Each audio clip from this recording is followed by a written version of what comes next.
Hey everyone, it's Megan Trainor for Profile by Sanford. We're all working hard to balance our lives these days, and sometimes the toughest part is being the me I want to be.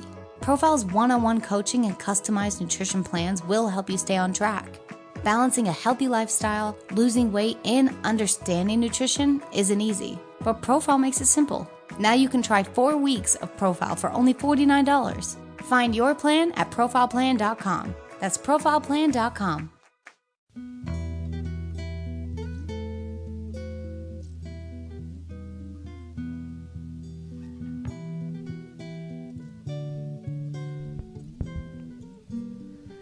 This is MuggleCast, episode 11, for October 16th, 2005.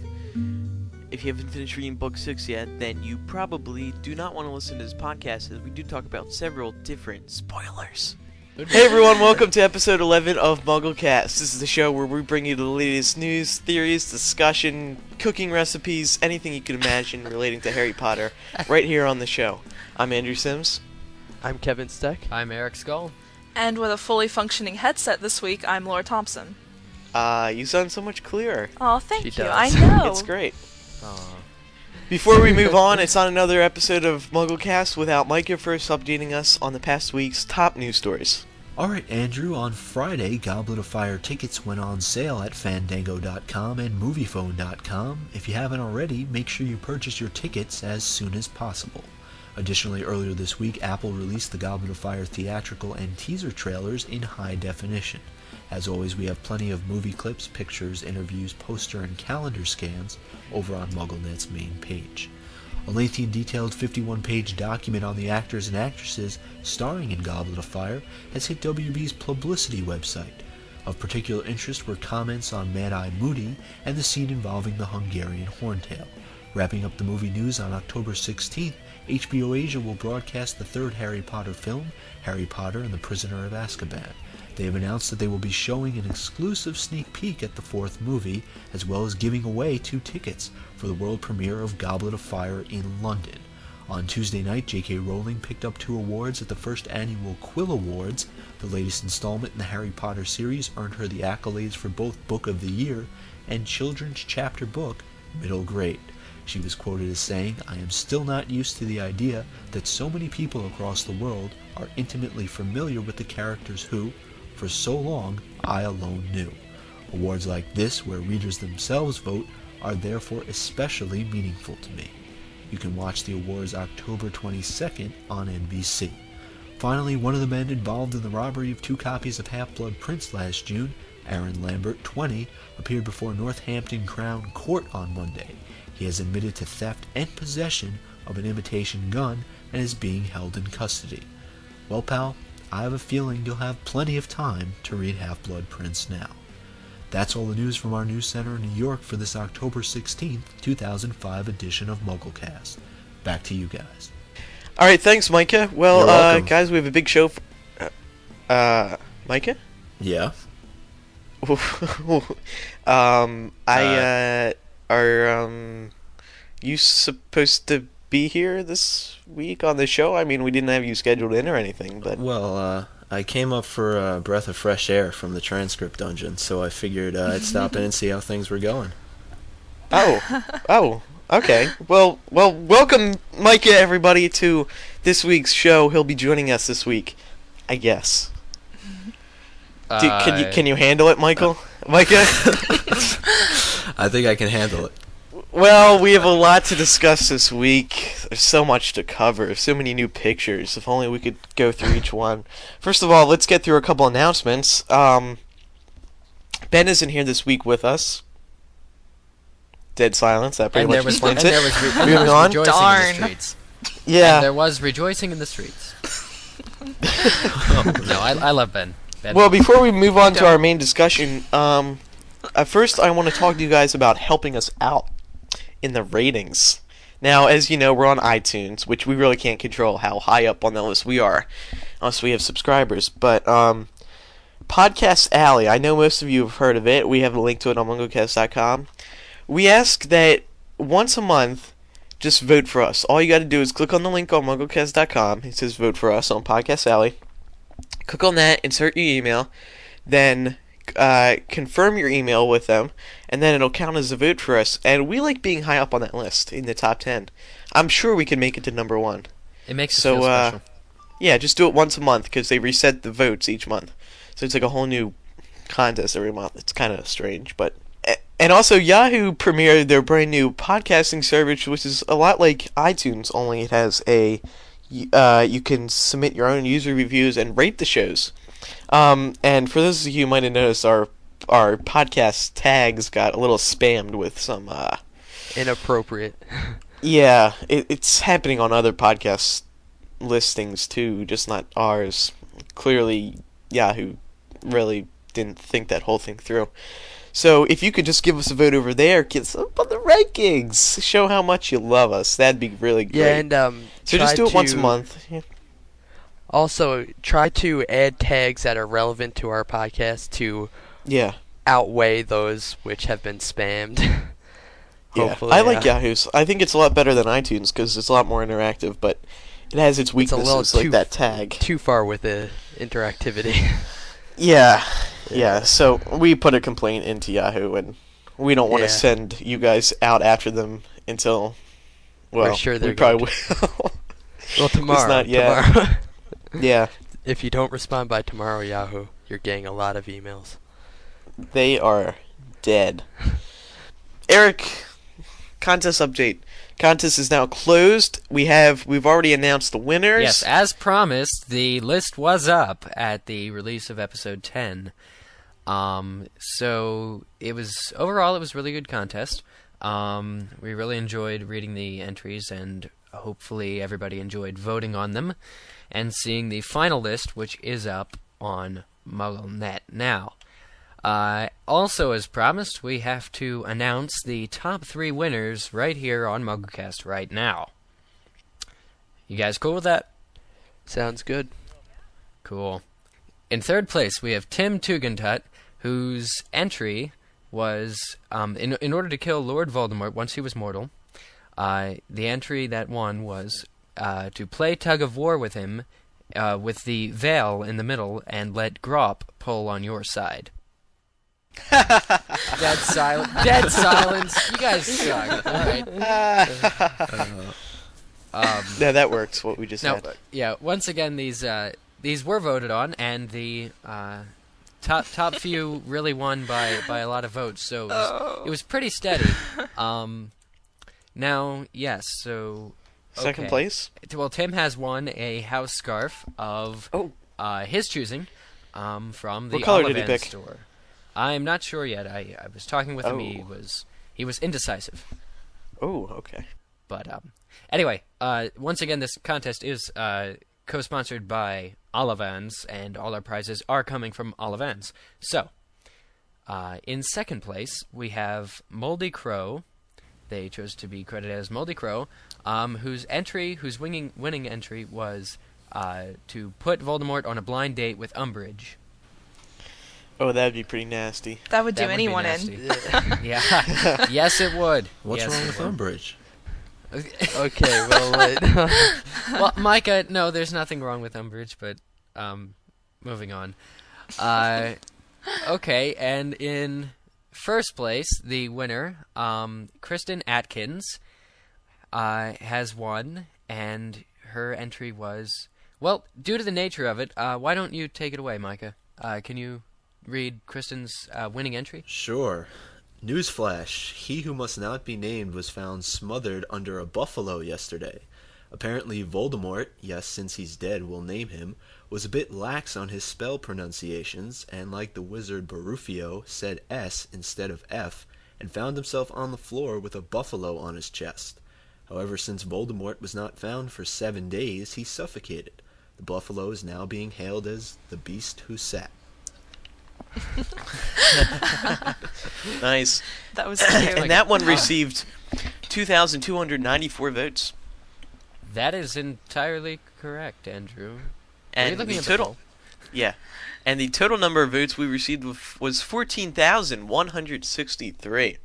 It's only a fraction of our listener base, but it's pretty darn good. And yes. Big and turnout. also, one final part of this contest announcement, Kristen Atkins will be on the show as a guest co-host person next week, or more should be girls. Next week's show, yeah. Yay. It will be next week. Yeah, more girls. So she is actually we'll take over. over.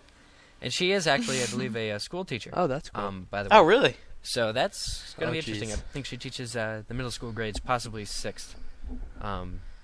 Yeah. Very nice. Very nice. Cool beans. And what did she win? Did you already say that? Oh, she did win a limited edition Powdak wand, Michael Broly design from Olivans. And and also, I forgot to mention, Moldy Crow in 2nd place. We have not heard from you. I did contact you using Voldemort at staff.mugglenet.com. If you could check your email and get back to us. Otherwise, we have to shift the prizes down, and the 4th place winner will win something. And okay. that will He just said okay. I love that voice. And that will be done later. But yeah, the 3rd place and 4th place were actually rather close. It was like 11 vote difference. Oh, wow. So yeah, it was tight, but that's it. So 4th place winner, keep an eye on your email because you might just win. Might Not just sure. hit.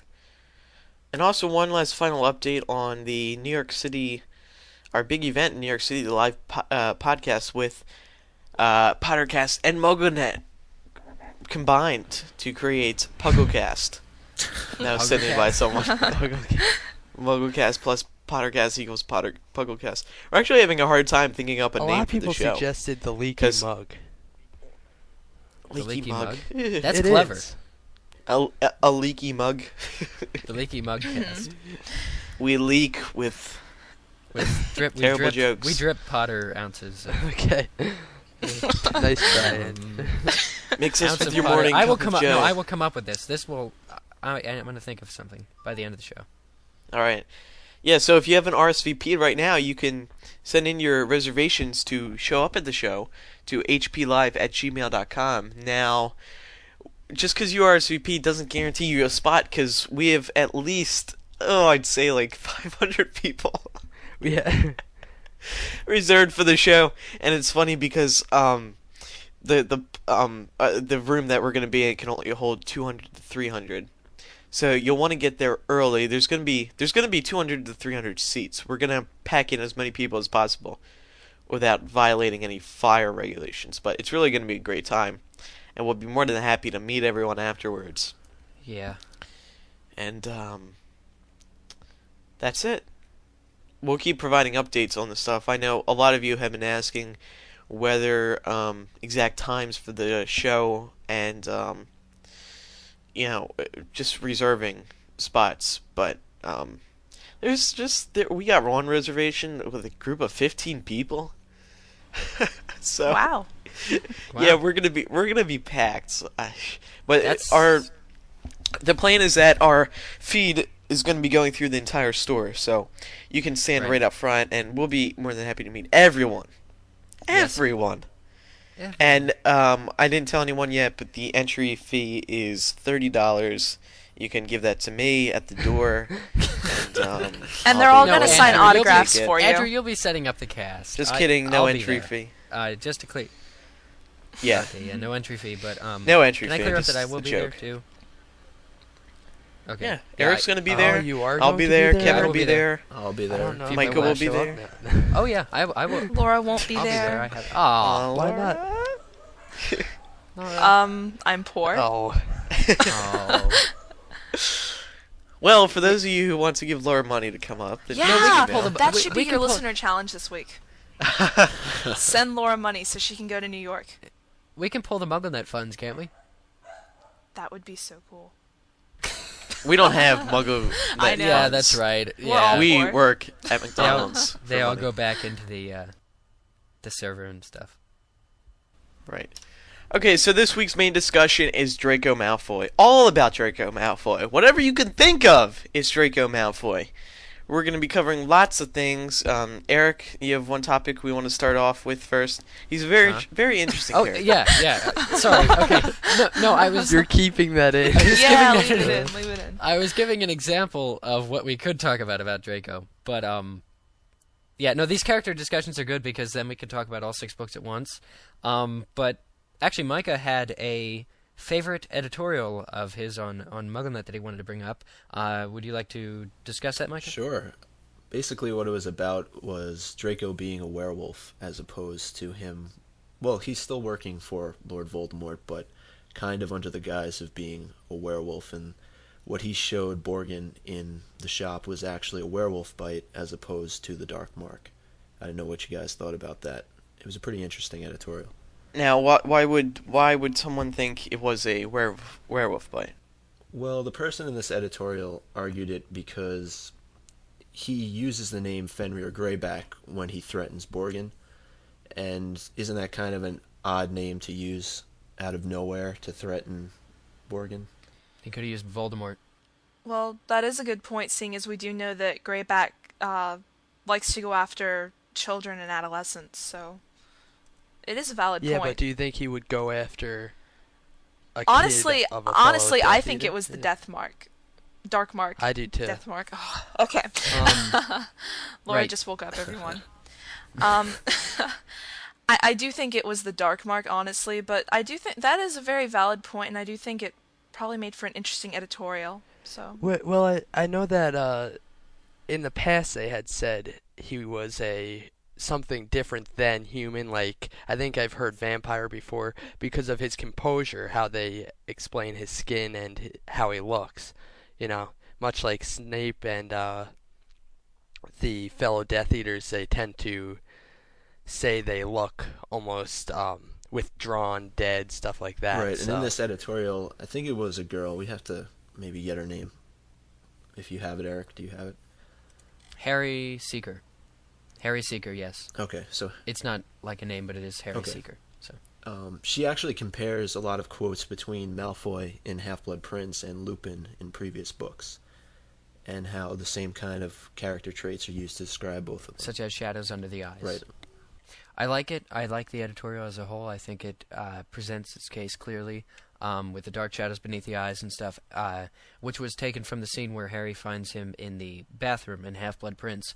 However, I think that the shadows under his eyes and him looking ill and stuff that's quoted in this editorial, I think that was more due to the fact that he was under a tremendous amount of pressure to go after Dumbledore or whatever Voldemort's assignment for him was. So even though he does look ill and does have shadows under his eyes, I think it's more because he's under pressure than as a werewolf. But still, this was an interesting editorial.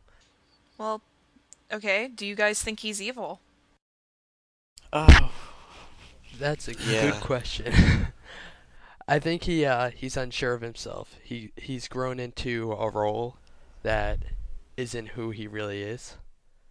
Mm-hmm. And he is sort of realizing now that he's older that he has a choice.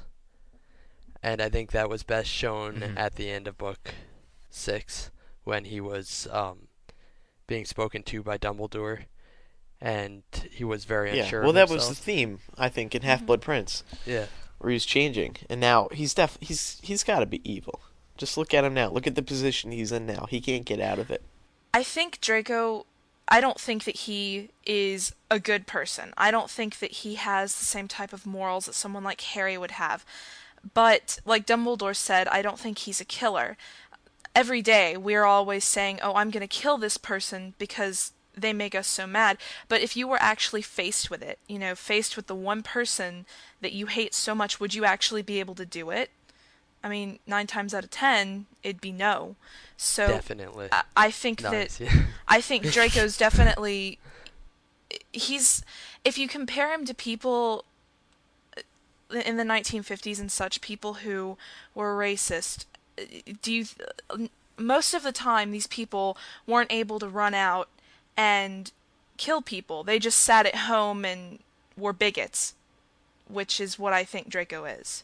Laura, that's really good.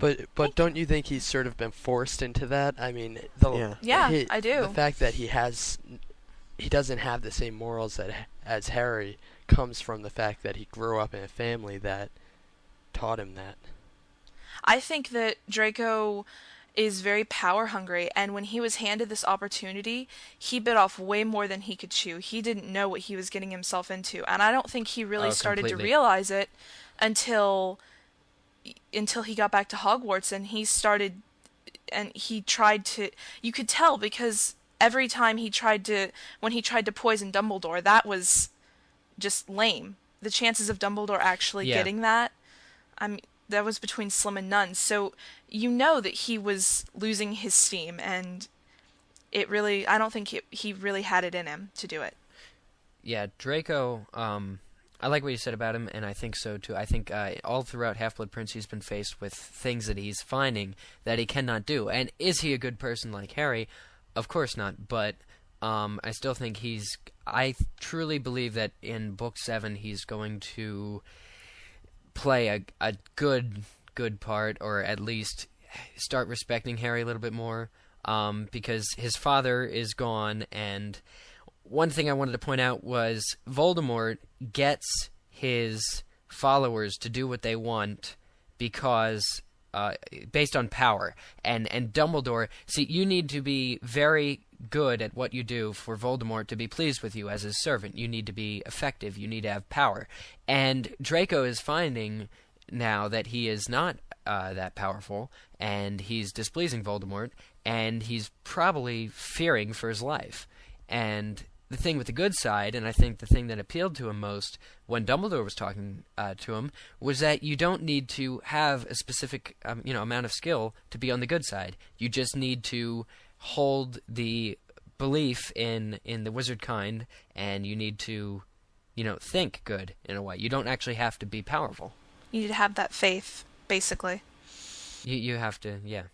And yes, he was raised to be bad, and clearly Draco's ignorant too, because in Spinner's End in Chapter 2 of Book 6, Narcissa has to go and tell Snape about how the Dark Lord's only using him to get back at Lucius and stuff like that, and all this stuff is happening over Draco's head, and I just think he's really gotten himself. That's an interesting point. Do you think that he wants to do it, or do you think that he feels a necessity to do it because his parents may be threatened in some way? Maybe threatened, or maybe made threats?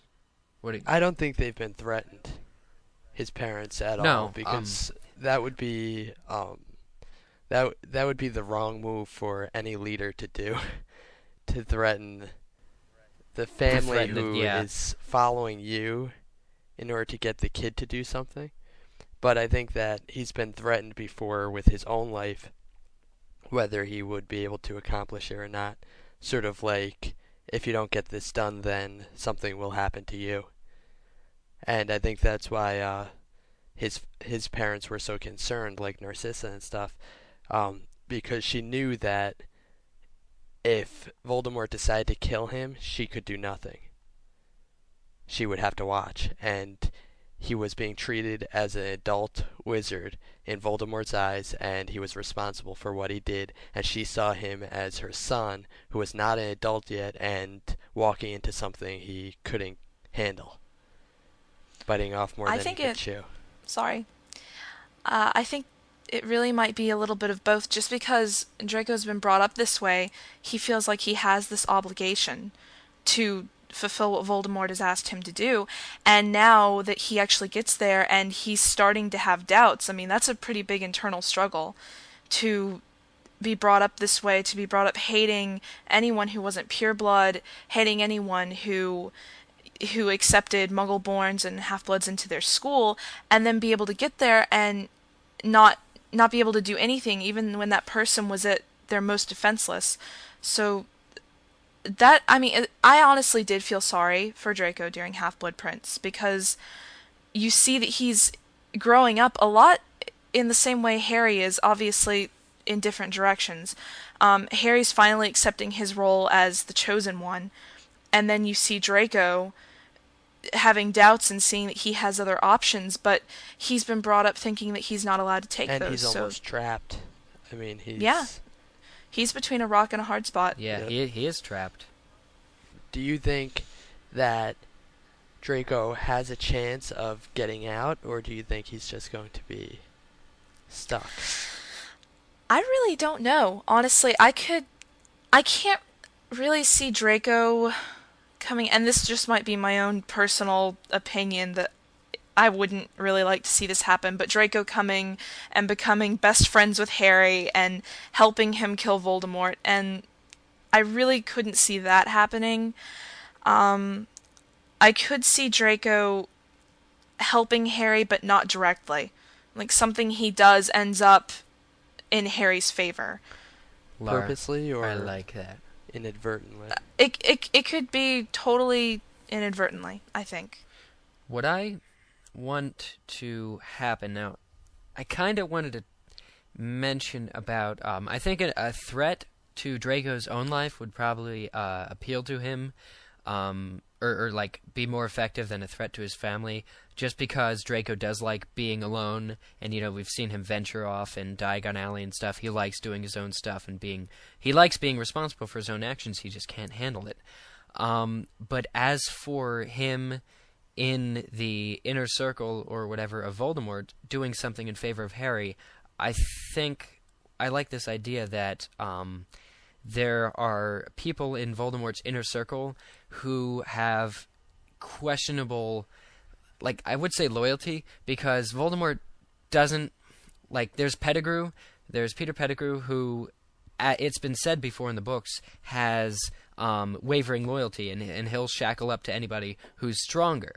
And also he has this life debt with Harry or whatever, for letting him live. So I'm thinking Wormtail might be... I'm trying to see a society within the Death Eaters that is actually not necessarily good, but if the time came, would they be able to do something that might help Harry destroy Voldemort?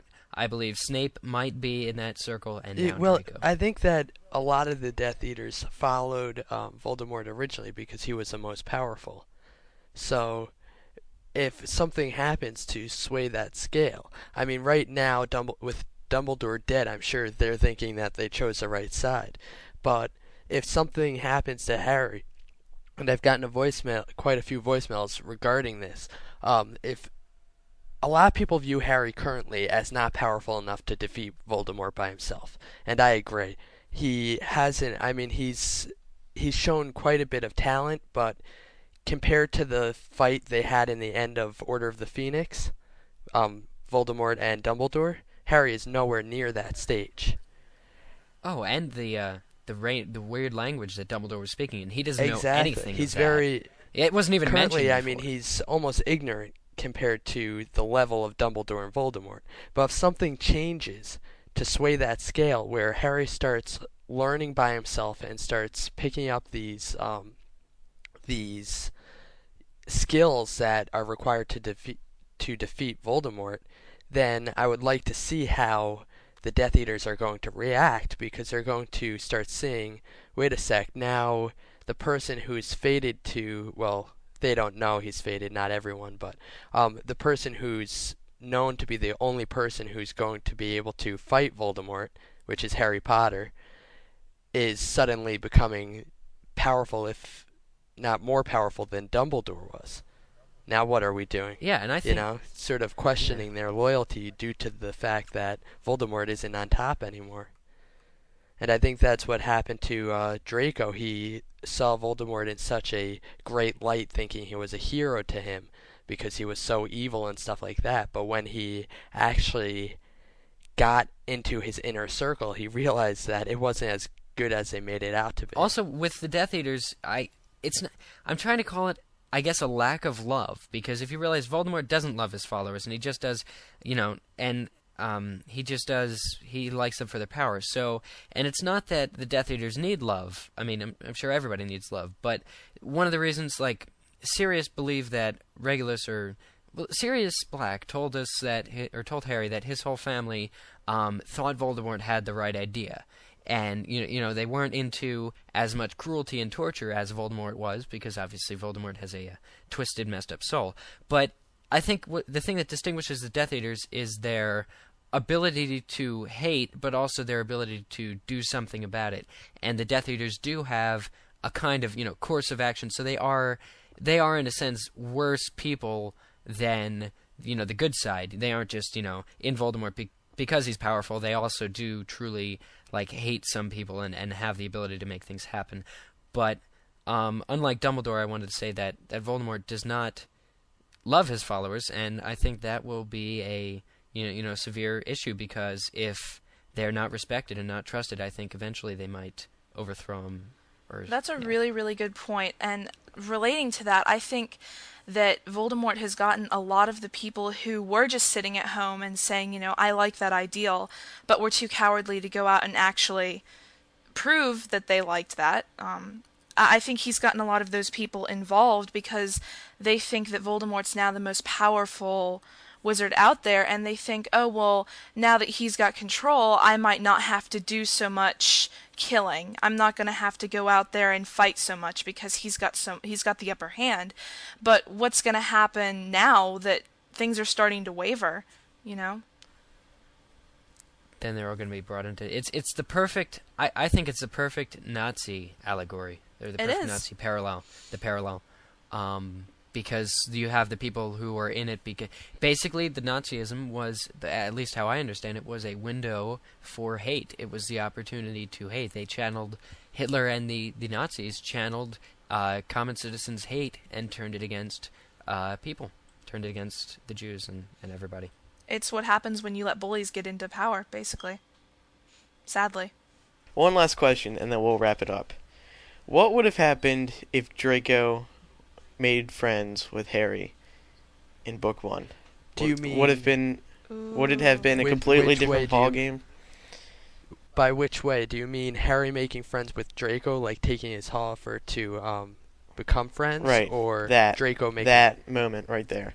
Would it have been a whole different ballgame? Would I Harry think have gone absolutely. evil, or would have Draco gone nice? Well, the whole fact of that point was that Harry had a choice to choose between someone who was obviously good, which was Hermione and Ron and stuff like that, and someone who's bad, who was Draco. He knew Draco was bad. So I think that if Harry had made the choice to join Draco, it would have been showing something about Harry, that Harry was choosing someone he knew was bad over someone he knew was good. But then there's... Right. And actually... It was like one of those turning point moments where J.K. Rowling was just trying to show you the personality of the person, of her hero, Yeah, and I think it goes a little bit before he even knew Ron and Hermione, because if you remember in Madame Malkin's shop, when he first met Draco, clearly... I don't think they could have been friends, because clearly they're two completely different people, and I think that's really the point, is how different they are and how they were completely brought up. If you notice, like, when he's talking about Hagrid and stuff, Draco views him as a servant, and, I hear he has, like, a savage, with a hut, on the ground. So, clearly they've been brought up completely differently, and even before he met Ron on the train, he still was not interested, or still not, he was not pleased or very happy with the type of boy that Draco was, hating people. And I think it really emphasizes Harry's built-in love and built-in, care, because he loves Hagrid. And I believe the exact quote or something was, "I think he's brilliant," in talking to Hagrid. And Draco simply could not see that at that point. And I don't think he ever will. But I'm saying, will he start respecting it as like another person's viewpoint? Will he turn good? Yeah, but that goes back to what I was saying. If Harry had made the choice to join Draco, I think it would have shown that Harry wasn't such a good person. And if the story had continued, I think that it would have been that Harry wasn't all that great. But I don't really see him. It's I really don't hypothetical. There's no real way to know, but I really don't think that Harry and Draco could be friends. I think, hypothetically speaking, if you look at them, Draco is far more impressionable than Harry is, because I don't care that Draco has Crabbe and Goyle like tagging along behind his every step. Draco is a follower, majorly, and I think you have people who've been brought up a certain way, and they are able to overcome certain ideals and such that their parents pounded into their heads. I really think that, hypothetically speaking, if they were to become friends, Draco would be the one who would be more likely to have a better impression. put upon him. Yeah, I don't necessarily see Harry going over to Draco and basically following in the footsteps of somebody whose parents are so loyal to Voldemort when Voldemort was responsible for both the Potters' deaths. You know what I mean? Exactly. You know, Micah, that's just it. I think Harry is an oppressed person in a way that he has had his family murdered. He has put up with 11 years of utter crap and utter health from the Dursleys, and every year he goes back, and that is all due to Voldemort, this person that Draco's following. So, because Voldemort has had such a and because this hate has had such a profound impact on his early life and has changed his life so drastically, I don't think it's possible that Harry can sensibly, Right. So then turn the dark. reason that J.K. Rowling included this in the book was just so that she could show Harry's personality Yeah. and his motives. It's an early turning Right. point. I mean, it's not too There we far go. after that he chooses to be in Gryffindor. So it's kind of along the same lines of choices. Yeah. Well, I think we beat that one to death. Yeah. So there is Draco Malfoy. We have Avada Kedavraed it. That's funny. Oh, jeez, that was pretty bad. It's a I know. HP dork joke. All the HP dorks are laughing. Wow, you just coined a term that's going to be used for years and years. Oh, wow. Wait, what did She I Laura said- say? said we have Go Avada ahead. Kedavraed it. Yeah. Oh God! Unless it has Laura. That's unless it has a Horcrux. Oh. Okay. You now bummed. there's a Sorry. whole new Yeah, twist. that was bad. Let's There's not. a whole new twist now. You bummed. Now, moving MuggleCast on. is a Horcrux. Now, Okay. now, moving along, we have... Let's get to our weekly segments that we bring to you all the time here on MuggleCast. Every week. Every week. You could say that. Hence weekly. No No Jamie's British joke of the day this week because Jamie's not here. The reason he hasn't been on recent episodes is because he is off at school He's once very again. ill. He's very ill and He's got schoolicitis. yes. So he actually has to do some work. yeah, I haven't seen him around much, but he has a hard time flying out here when he's back in school. So we'll get him back on next week, maybe. I don't know. He really likes doing it though. So He does. and then also Spy on Sparts, a disappointing loss last week for Notre Dame, and for that exact reason, Emerson is in a bad mood today. Yeah. Did anyone see the game? Wow. It was I'm just not really even gonna disappointing. bother IMing him. I'm just gonna leave him alone. Go Irish! Hey! I don't want to die today. So that pretty much sums up Spy on Sparts. Now for Andrew's Listeners Challenge. Last week, we asked you, where should Ben and I podcast from up in New York City? We're going to be there, and we're going to be podcasting from as many places as we can by setting new standards and records in podcasting. Let me just go through a couple of the submissions that we're sending right now. Many people, among them Drew, Tim, Danielle, and Hannah, all said we should go from the top of the Empire State Building, which we will be doing because we are allowed to bring up recording devices. It's only $13.50 to get up there, so we're going to be doing that. Middle of Times Square, that was sent in by a couple people. This one I really like. We should look into this. Melissa and Ellie's family mob meeting. That was sent in by Sam. I'd really like to report from there. Then also, Carrie suggested we show up at the Today Show.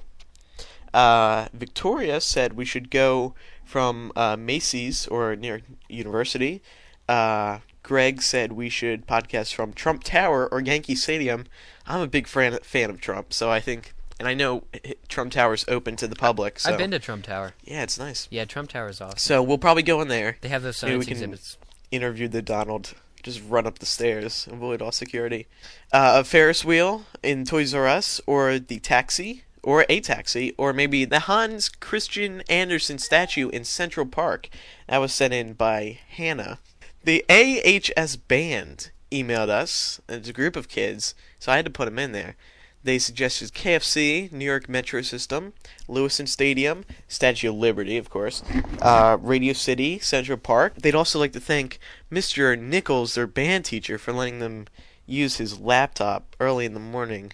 That is from Casey, Joe, Beatbox, Cube, Sam, Candace, Stephanie, and Lacey. Thank you, Mr. Some Nichols. sweet names. That was very nice of you. Yeah. You share because you care.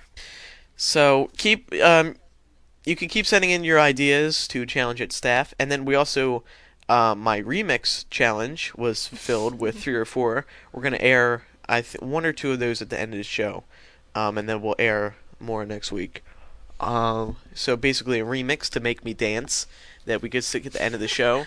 You can still continue to create them yourselves with using quotes from our show and hot dance beats by making them with whatever audio editing program you have, and then sending those into Challenge It Staff. Then also Ben's request was to draw a picture of me and him podcasting from a bathroom in Barnes and Noble. And I'm sorry to say that we got 3 or 4 people a day who did send those in, and I'll be posting those up with a link in the show notes. Well, if we do get a wireless mic, we could just walk in there during the main podcast. No, thank you. Interview some people. Yeah. So you can check all those out in the show notes. There's a link there. And then this week's challenge. Are you ready for this? It is. I'm giving you a week ahead. It's not a hard challenge. I think most people could fulfill it. Halloween is right around the corner, so you can either, this is my challenge to you, the listener, you can either dress up as one of us. Oh, cool! Or, Laura, you want to do it? Or Laura, you want to dress up as Laura? I'm going to dress up as Andrew. I'm going to dress up as Eric. Or you can dress up as a Harry Potter character and then send your pictures in to Challenge It Staff. Now, of course, you don't have to send them in till Halloween or afterwards. No big rush. But we'd like to see if people come up with. If you dress up as one of us, and take a picture of it. How, dude? I'm sorry that I ruined your entire Halloween. Because nobody's going to know who you are. It's like a look-alike contest, but with us, so. Right. So that's it for the challenge this week. Tune in next week for another exciting edition of Andrew's Listening Challenge. Spy on Sparts, possibly Jamie's British Joke of the Day, hopefully, and maybe more. We're going to have a whole army of Bens marching down the street on Halloween. Oh, man. That would... All right, now let's move on. Yeah. Let's move on to our final segment, which is... Voicemails. What else? The voicemails, yeah. Da-da-da. Let's take this first one right now. Hi, I'm Xena, a 41-year-old MuggleCast fan. I have a question about the chapter called The Cave in Half-Blood Prince. What do you think that Dumbledore is seeing when he's drinking the potion to get to the Horcrux? It seems like he's seeing something or reliving something. He says things like, "It's all my fault," and "I know I did wrong," and "Don't hurt them, hurt me instead." And finally, "No, not that. I'll do anything. I want to die." Do you think he is seeing his students being harmed? Was that Dumbledore's greatest fear? Oh, good question. It is a good question. That What is. does Dumbledore fear? What could Dumbledore fear? Yeah, that's... I think Wow. she was right on with her guess. I think that his fear would be either him somehow helping Voldemort or him putting his students in harm's way. Yeah, I think the Voldemort suggestion is more likely because... Maybe I'm wrong, but I seem to remember him saying, like, "Let me die, let it end," and I don't think if his students were in harm's way, he'd want to die. I think he'd that's want to true. help He'd them. want to defend them, right? Yeah. It's a very good question. Yeah, I'm stuck. Yeah, what would Dumbledore fear? I guess it's because she wouldn't tell us. Remember in book 1 when he said, when Harry asked him what he sees when he looks in the mirror of Erised and he wouldn't answer, he said socks? Yeah. And he didn't know if that's true. I think it goes hand in hand with that. I still think there's something, a part of Dumbledore that has to be revealed even after book 6. As far as, did he ever Because, I mean, whenever Harry asked him about Snape, he was dead serious, like dead certain. Like, if there was one thing Dumbledore was sure about, it's that Snape was loyal. But you really wonder if he ever actually did question that. And, you know, among himself, if he just didn't share it with Harry. But you wonder if he questioned loyalty. And I wonder if that might be what he's fearing. So many people not being loyal to him or something. Like, more people on the bad side than the good. Well, I don't think that he'd fear that. I mean, either way, he'd be fighting Voldemort, you know. I would think that his worst fear would be giving something to Voldemort that would endanger his cause. Like, enabling, you know what I mean? I know what you mean. Does it have to be Voldemort, though? Can it just be hate in general? Well, and bad? I would think that would be specifically Voldemort, because that's one of Dumbledore's purposes. I mean, he has always been the one to fight Voldemort. And could Dumbledore have made a mistake that the juice brought him back to? That is his fear? It's possible. And Yeah. I mean, if you read what was written, some of those quotes were, you know, pretty intense. You would think that maybe he was reliving one of his worst times. What if he had something else to do with the prophecy and stuff? Because, I mean, we're seeing what Snape did when he heard the prophecy, and we've obviously seen what Voldemort did when he heard the prophecy.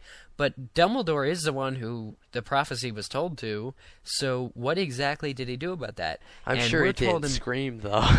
Well, no, but Book 6, in Book 6 he tells us that there was like a year or a year and a half. If Harry was a year old and it said, you know, the one with the power to vanquish the Dark Lord will approach and will be born in July, that means there was like a year and a half before the night actually happened. So what did Dumbledore do with that knowledge? I mean, you know, he had plenty of time to stop Snape from doing anything. So I'm wondering if he had anything else to do with the night of Harry's parents' murder or something like that he holds himself responsible for. Yeah, but at the same time, I mean, it was a prophecy, and he said that not all prophecies have to come true. Yeah, but it's at only the same time, there's only so to. much you can do to prevent, you know? I think it's... And the more you do try and prevent, the more... I don't think that Dumbledore is the type of person to blame himself for that. I think it's not really, it's not really an if situation with that. I think it was just when. Exactly. I mean, they said as the 7th month dies, well, that could be the 7th month of any year. So, well, I mean... And not to mention, I mean, is that prophecy necessarily a bad prophecy? No. It's a very good prophecy. In terms of someone who's been fighting a war with a wizard that has not been able to have been destroyed, you get this prophecy saying someone is going to come along, a baby, an infant, that is going to be able to destroy Voldemort. Is that necessarily a bad prophecy? No, it's not. And, I mean, Dumbledore at the time had no idea of the cost of that. He had no idea that the Potters would die in the... in that carrying out. So I don't think that he would be fearful of that or regretful of that in any way. He did everything he could. Well, I would think that it would be point, something. Remember Well, I would think it would be something along the lines of him and Tom Riddle, where something he did had an effect or put something in Tom Riddle's mind. Sort of like something like the mention of Horcruxes and stuff like that. Exactly. Yeah. My intrigue with that, though, was the fact that Dumbledore was going to be the secret keeper for the Potters, but then James said, no, Dumbledore, let Sirius do it, and then eventually they changed to Pettigrew.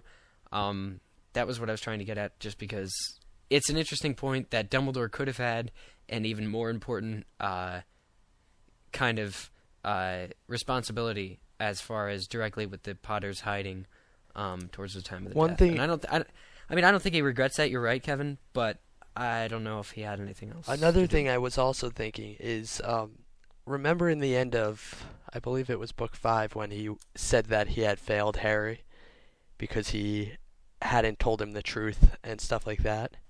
Yeah. Is it possible that that was one of his worst moments, where he realized that what he was doing was leaving Harry out, and it was not the correct thing to do?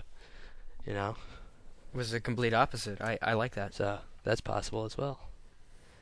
Okay, so I think we killed that question. Possibilities. We talked about that as much as we did I know. Draco. So Yeah. next voicemail. Quick. Practically.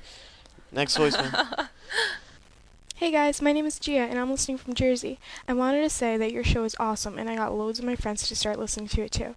My question was about house elves. I forgot where, but I remember that it said in one of the books that house elves have very powerful and unique magical powers. And then in Half-Blood Prince it says that if Harry ever needed help, Kreacher would have to save him. So I was wondering, if house elves had such powerful magic, what kept them from not using it against their own owners? I'm guessing there's some sort of magical contract, but I wanted to hear what you guys thought. Again, I love your show. I think it's just a lifestyle that that's all they've ever known. And when people, or creatures in this case, are denied a certain knowledge, then they're not really going to know that they have that choice, really. Isn't it like A matter of honor. I always right? Once the house elf becomes connected to a wizard, what could happen if they ran away? Or was that ever explained? They're really compelled to do it, is the thing. I think they have. I mean, it's more than just loyalty. I think they truly, and we've seen when Hermione, I believe in book 4 with Spew, tries to tell the house elves that they have to be free and they have to ask for it. It's insulting. They're completely. They if they're violent people, they would flip out on her, because it's not just bringing into question what they do because they want, it's bringing into question what they do because they've always done. And I think as a species, house elves have always been, servants of wizards, and I think it's just something that's built in, and I think they really couldn't. I mean, we've seen they could disobey, like Dobby had to go see Harry and warn him, but at the same time, I think it's like a contract, and it's kind of like a blood contract. I would say it has something to do with the actual species. Well, the thing is that I think most house elves enjoy working for their owners. They find And the reason for that is that they were probably raised to enjoy exactly. it. Not just enjoy it, but Kreacher. it doesn't even have to be. You don't. Well, I don't even think they were raised to know to enjoy it, but They don't that know have anything to do different. it. It's there, right? Yep. Right.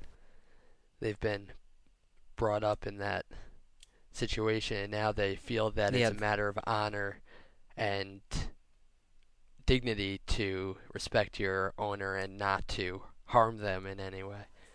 And that's really interesting, because we're seeing the complete I don't know what the word I'm looking for is, but the complete example is Kreacher, because he grew up serving Mrs. Black and the noble black family, and now with Sirius moved in, or rather Harry as his owner, he is completely flipping out. He doesn't want to be any part of it. Yeah. So I guess we've seen that. I mean, house elves probably can't self-annihilate to a point, but Kreacher is really he was brought up. Not even if it was necessarily to enjoy working for the Blacks. He did enjoy working for the Blacks, and now he's completely not enjoying working for Harry or Sirius the Blood Trader, So they really adopt their owner's morals too, I think. But it's something Kreacher has to do. He doesn't have a choice. Which is kind of goes back to the question. Which is another thing. Yeah, so there has to be something there that forces them to almost be subservient to these people. You know what? That's true too. That's interesting. Mm-hmm. That made me think of the Ministry, actually. I'm sure there's some kind of magical contract connected to it, depending on the family that you're born into. I think there's. And house elves are house elves. They're elves. They're not humans, so they have a completely different mindset on everything in the first place. And it was in Chamber of Secrets that Ron said Mrs. Weasley had always wanted one, but they only came with large manors and stuff. Something like that. That's interesting. Buy a large manor and you get a free house elf. Well, I mean, I'm wondering if it's... I mean, is it not so much the family as it is the house? That's cool. That's a good question. Well, that's The bigger the another- a house, or the relation would more, be, the older the house, or the... I would think the older. Yeah, probably. That's it. No, but remember, it does say the noble and most ancient House of Black. It is the House of Black, so it is the Black House. But is it also the family? And he is very loyal to the family, but there's a big connection, I think, between the family and the actual house they live in. Yeah, I think families of power. If you look at all the house elves, they've all come from families of power in the magical world. Don't you think? Yeah. Hi MuggleCast. I have to say I love your show and it's great. I'm Ivy from Sydney in Australia. I read somewhere that Tonks Patronus turned into a werewolf in the 6th book, but I'm not 100% sure that it was true information. I was wondering what you guys thought about Tonks Patronus. In the book it just stated that it was a four-legged thing. So what do you think that the Patronus turned into? Thanks and bye. I thought we knew. Yeah. Isn't it a werewolf because of Remus? It's implied as Lupin. I didn't really get that, though. I didn't get that whole point of Book 6 to establish... All it did was depress me all the time, talking about Tonks and how Harry thought she was upset about Sirius and, later found out it was Lupin. I didn't get that. It was like, depressing. I don't know exactly what we learned besides the fact that Patronuses can change if you are... I think it was just the subplot of their romance, because, I mean, we saw that Remus didn't want to be with her because he thought he was too old. And those are the reasons he gave, though. Yeah, and also, I mean, I think that the war has a lot to do with it. But girls are very ultra-sensitive, and they go all weird. No offense. Everyone. This is Laura Thompson confirming that girls go weird. Girls gone weird. So if you want to, email me and yell, that's fine. We have a girl who will admit it. But okay, Laura, they awesome. go wacko, and it's really I understood it. I can't. They go wacko. I can't explain it, but I understood where she was coming from and why. Just believe me, trust me on this one. So if you trust it. Yeah. So basically, we already knew what it was. Yeah. Kind of in a we kind of we don't know guessed what it was. we We know what it became. Yeah, which is an important point, Micah, because as you said, you just read Half-Blood Prince a second time, and you said that Snape never said. We did hear it from Snape. We weren't introduced to Tonks' Patronus, as far as I know, before Book 6, and Snape did reference it, but he didn't tell what it was. He just told Tonks. What was it that the other one was? He said that the new one's the new weaker? one, yeah. He said exactly the new one looks weak. That he thought that she was better off with the old one. But again, we don't know what the old one was. But he didn't say what. The question is, what was the old one? No one knows. Because aren't the Patronuses supposed to mean, like, be who you are and represent who you are? Like Harry is his father and stuff like that. So for that to change, for Tonks to suddenly be Lupin now or something? I don't know. Next. Okay. The next Let's one. all take a break. Everyone just stretch. Let's go take a nap. Yawn break. We're almost done, guys. Everyone take a Almost deep done. breath right now. 70,000 people on this earth just all took in oxygen, and now we are all out of oxygen. This world is poisoned with carbon dioxide. We are all dead. That would be an interesting episode of, like, Twilight Zone or something. Okay. Anyway. Let's stay on topic there. Oh, yeah, sorry. Oh. Don't want to get off topic. That's never happened. It's never. No comment. Hey guys, this is Rachel from Phoenix, Arizona, and my question is, if Veritaserum makes you tell the truth without being able to not tell the truth, I guess, why don't they give it to everyone they're going to put on trial to see if they really did it? Thanks guys, love the show. Bye. Mika, do you want to take this, Mike? Micah. Micah! I always mispronounce it. Oh, I feel bad. Micah. Well, this is Oh, did Mike have something to say? Well, actually, it's been already answered. He pointed it out. Yeah, I was just looking at that. jkrowling.com. It's the first question under frequently asked questions, so... Come on, guys. Before you send us voicemails, are you trying to play us? Are you trying to catch us? We if learned Micah our hadn't lesson caught from this, a couple of episodes ago. Should I just... So let's if just... Micah hadn't caught this, we would have been in Let's just read it real quick. Veritaserum works best upon the unsuspecting, the vulnerable, and those insufficiently skilled to protect themselves against it. So basically speaking, people can resist the Veritaserum potion, and very strong wizards can do a number of things that JKR gives us as examples to prevent it from actually affecting them. So then it would be a matter of the weaker people always getting caught and getting thrown in to prison instead of the powerful people who probably should be caught and who are more dangerous. Right, the reason why she said it works on Barty Crouch is because he had just been attacked right before it was given to him, so he was in a more vulnerable state. Okay. So did we answer that voicemail? I don't know. Yeah, I mean, that's basically it.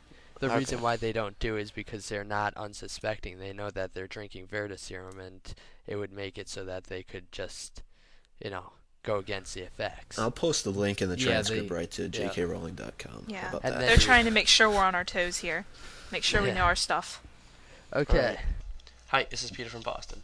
In the first book, Firenze saves Harry from Quirrell in the Forbidden Forest, and Firenze says something along the lines of, "Good luck, Harry Potter. The planets have been read wrong before, even by centaurs. I hope this is one of those times." Do you think he's hoping that the planets are read wrong so there's not a huge war coming, which they talk about, or that because he doesn't want Harry to die? I mean, he saved Harry that night. Obviously, he wants to protect Harry, so do you think it's the planets are saying that there's going to be a war, or that there's going to be a war and Harry's going to die? I think that maybe it was written in the stars that Harry was supposed to die that night in the forest.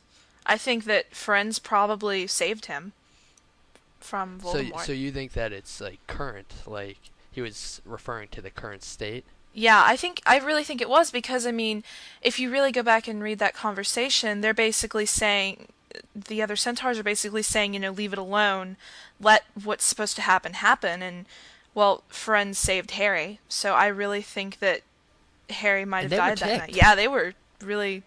They were. You know what? That's brilliant. So by them saying Mars is bright tonight, they're actually taunting Harry, telling him that there's going to be a big war that night. You're going to die, by the way. And die. You're going to Mars. You're going to die. Mars is bright tonight. But you don't know that. Yeah. So you think it was current and not. Well, another thing. Foreshadowing at all. Kevin, I have to bring something up. But... Current. Yeah, time is circular.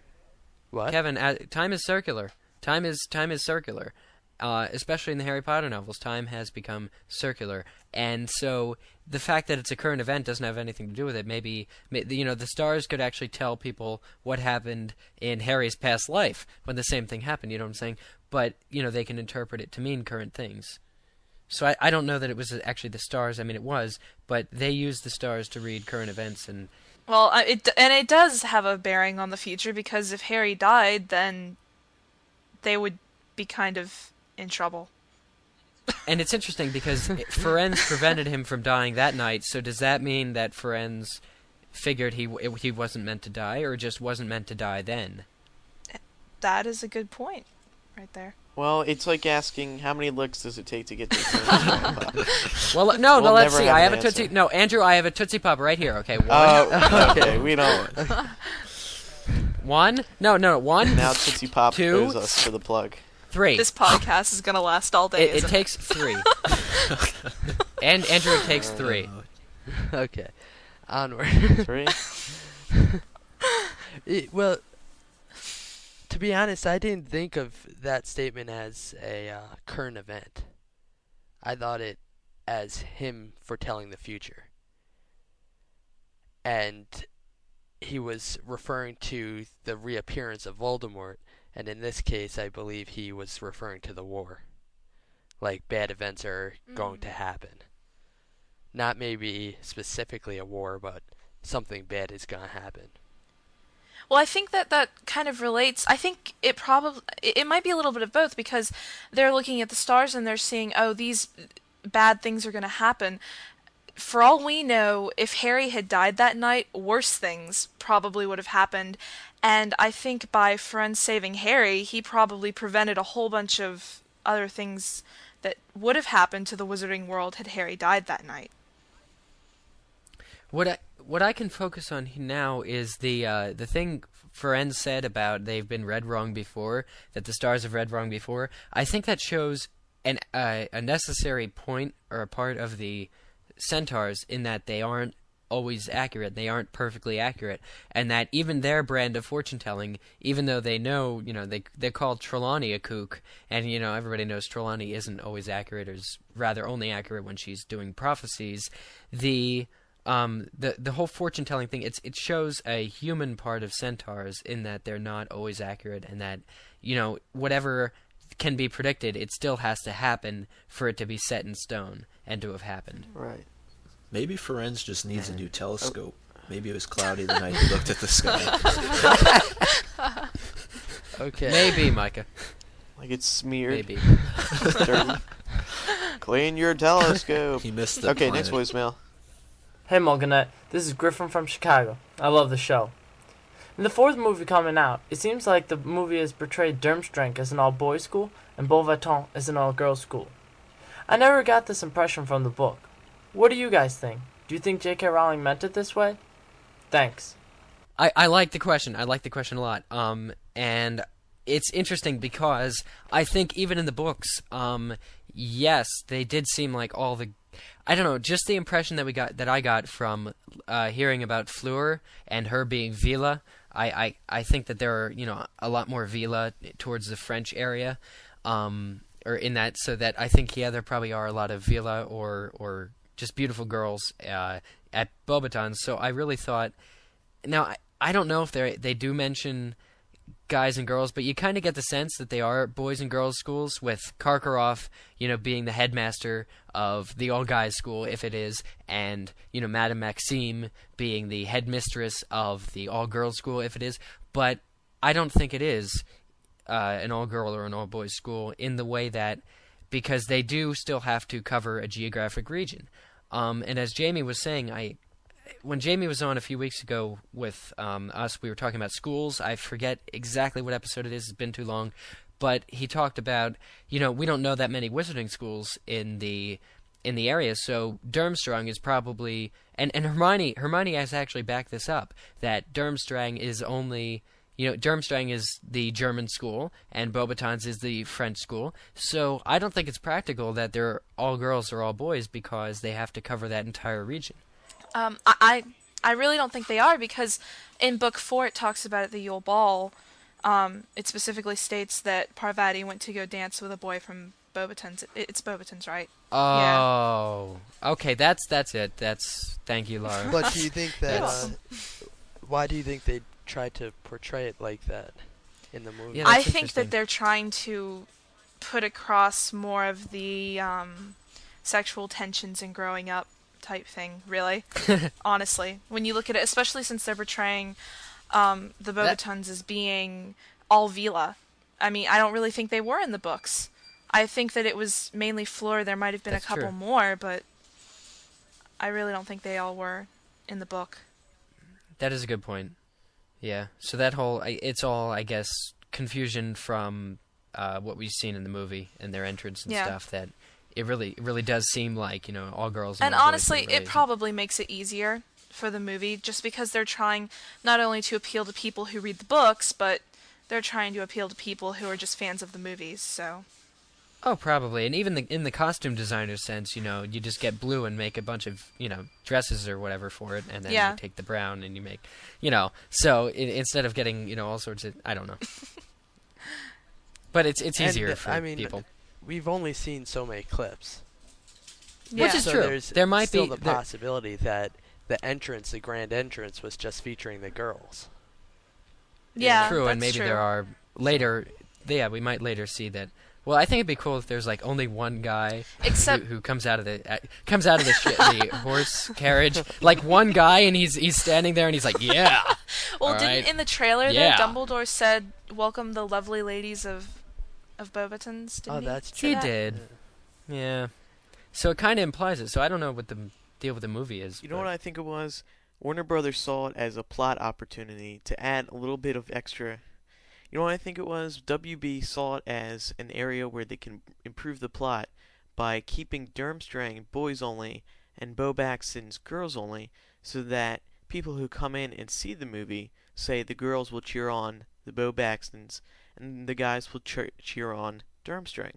So that way there's a little bit of more like competitiveness where a group of friends go in and see the movie and the guys are saying, "Oh, go Durmstrang," and the girls come in and they say, "Oh, go Bo Baxtons."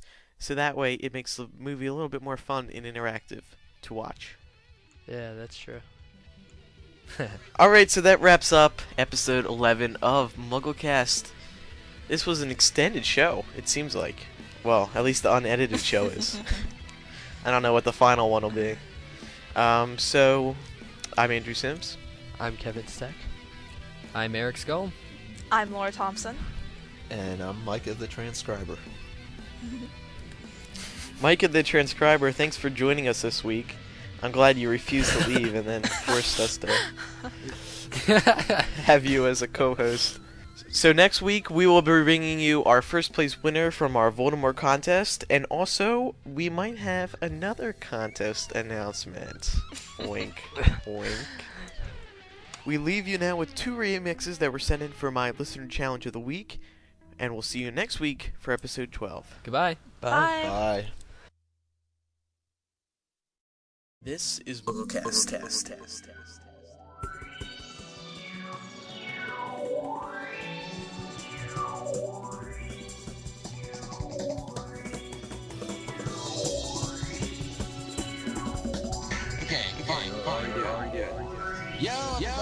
Welcome back to MuggleCast. I'm Ben Shea. I'm Andrew Sims. I'm Kevin Steck. Oh, well done. Sorry. Micah is a No, you can get going. Okay. We have the schedule. I agree with that point. Good point, man. Good point, man. Okay. MuggleCast. Wait, guys. Wait, guys.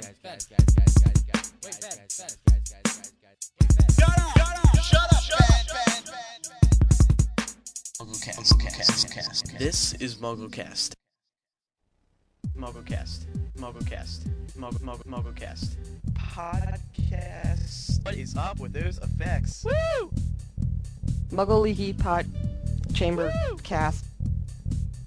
Benjamin, haven't you heard of speed readers, laddie? What? I'm sorry, I just woke up. I'm tired. Woo! Woo! No. I think no. Woo! I mean, yes, but no. Have Dudley sit on him. Have Dudley sit on him. Woo! Dude, that's not funny. Have Dudley sit on him. Dude, that's not funny.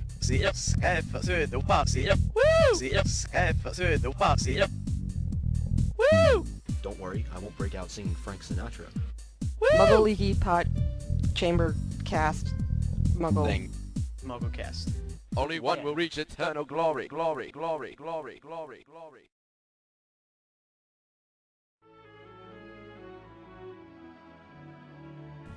Hi, my name is Tyler, and I'm the host of the Daily Quibbler on Air, which is a podcast all on Harry Potter that can be found on iTunes. I was inspired to do this by your wonderful work. Once I heard about MuggleCast on MuggleNet, I listened to it and loved it and knew that I had to make my own, which I did, and I wanted to just thank you for your wonderful podcast, and it has inspired me to make my own. Check it out. Thank you. MuggleCast rocks. That's pretty much all I have to say. I especially love Spy on Sparks and some other bits. Bye. Do you like this soothing music? Would you like to hear your voice at the end of an upcoming episode of MuggleCast? Would you like to plug your show for absolutely nothing? If so, please send your audio comment to voice@staff.mugglenet.com. Please put comment in the subject line. Thank you. that's questionable. Andrew? Andrew? Andrew? Andrew, are you has alive? dropped dead. Andrew! I think we're gonna have to end the show. He's had a heart attack. And we are going to be calling 911 no, I think he's right just now. falling asleep. Let's Skype out 911. Yeah. Andrew. Andrew. Is he still in the conversation? Yeah, he's. Check his pulse. We're all at the computer desk. Yeah, we all flew out for the weekend. Yeah. So let's check his pulse. Who wants to do it? Who wants to give him out? No. Sorry. Andrew? Yeah. Go ahead, Eric. What's going on? Darn it, why do I always get stuck doing this stuff? So, where's Andrew? I don't know. I am certified in first aid though, so I can. So since we're all Let's sitting around Andrew's desk, no, he'll be okay. Let's just leave him there because we'll leave him probably there just left because for a then if second. MuggleCast without telling, if MuggleCast is late, blame it on One the fact that missed call. Andrew is on his. sprawled Let's out call on his floor. Andrew. What? Don't want to call him. Want to start saving money and energy at home? Eversource, proud sponsor of Energize Connecticut, is here to help with our in-home energy service. For just $50, our certified technicians will give you a unique home energy score and conduct on-the-spot services. Plus, you'll get rebates and incentives on efficiency upgrades, like improved insulation to stay comfortable and save money all year round. So don't wait. Go to eversource.com to get started today. Paid for by a charge on customer energy bills.